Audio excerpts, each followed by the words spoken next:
రామోజీరావు గారి మరణ వార్త ఈరోజు ఉదయమే చాలా బాధ కలిగించింది.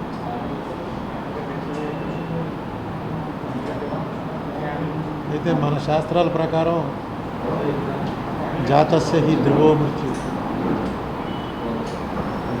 వాంసాంసి జీర్ణాని యథా విహాయ నవాని గృహాని నరోపరాణి.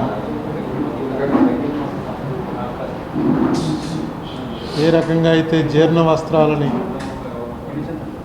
త్యజించి కొత్త బట్టలు వేసుకోవటం ఎలాగో ఈ జన్మ చాలించడం కూడా అలాంటిది. ఆయన పూర్తి జీవితం గడిపారు, ఎవరితో రాజీ పడకుండా ఒక ఫైటర్గానే కాలధర్మం చెందారు. నేను ఆయన్ని కలుద్దామని చాలా ప్రయత్నాలు చేసి కలవలేకపోయాను. అదొకటే నాకు అసంతృప్తి ఉంది. కానీ ఆయన ఏ రంగంలో ప్రవేశించిన ఆ రంగంలో ఒక సెలబ్రిటీ స్థాయికి ఎదగగలిగారు. నేను మీకు అనేకసార్లు చెప్పాను, నేను చూసిన వాళ్ళలో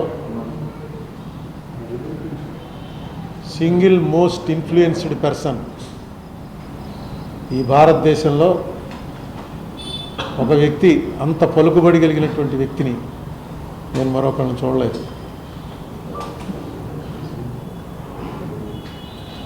మనిషి అన్నాక జాతస్య హి ధ్రువో మృత్యు కదా, చనిపోక తప్పదు. కానీ నాకెందుకో నేను ఆయన్ని కలవగలనని అనుకున్నాను.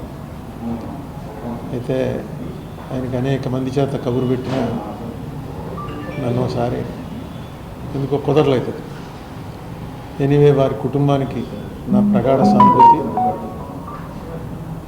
వారికి ఉత్తమ గతులు సంప్రాప్తించాలని ఆ భగవంతుని కోరుకుంటున్నా.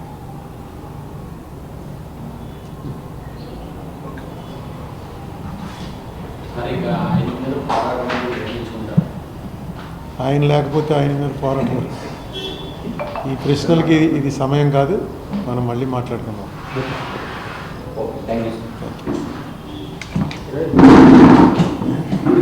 you.